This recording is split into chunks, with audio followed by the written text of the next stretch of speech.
The district attorney of Butler County telling ABC News the shooter is dead. Also, there's more here saying that one bystander is confirmed dead and possibly a second bystander dead as well. So again, that's from the district attorney, Richard Goldinger of Butler County, telling ABC News the shooter is dead. So this is the first time that we've had any kind of confirmation from a law enforcement source that shots were fired. And now learning that there are potentially, again, according to the DA, some fatalities associated with this incident at the Trump rally in Pennsylvania.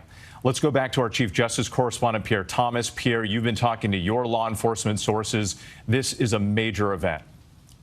Well, clearly, if this information holds up from the district attorney, who is the chief prosecutor for that area, that a bystander is dead and that the so-called shooter is dead as well, greatly enhances the concern that law enforcement would have about this situation.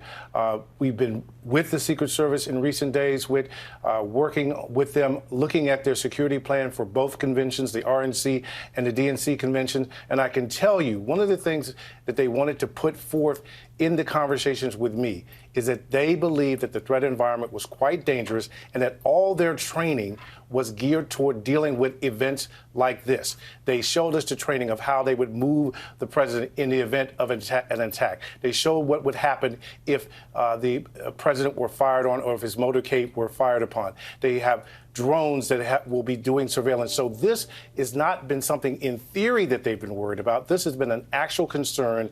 And now that this has happened, law enforcement, which was already on a hair trigger, will now be at a threat level that we probably haven't seen in quite some time with. And Pierre, again, if this report is true, a shooter confirmed to be dead, a bystander as well, and potentially somebody else, I mean, this is going to raise major questions about what went wrong, how this could possibly happen in this heightened threat environment that you talked about. All the training, all the preparation, knowing the conventions are coming up, this would be a massive security failure. Well, the question will be, what kind of security did they have for people in the crowd? You know, did they have magnetometers?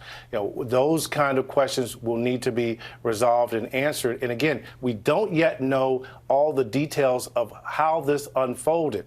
You know, there are just so many scenarios where you could have law enforcement responding to the popping sound. So again, the Secret Service right now, their mode is protect, protect, protect.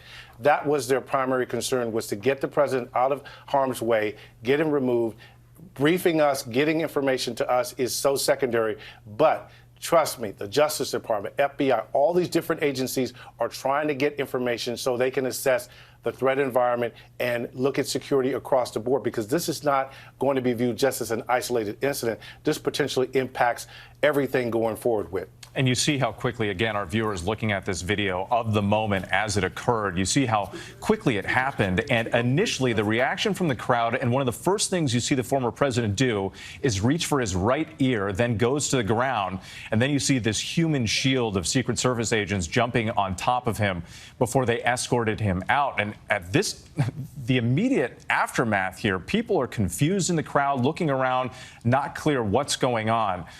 So major questions as we get more information tonight. But again, that from the district attorney, that it appears the shooter is dead and at least one bystander dead too.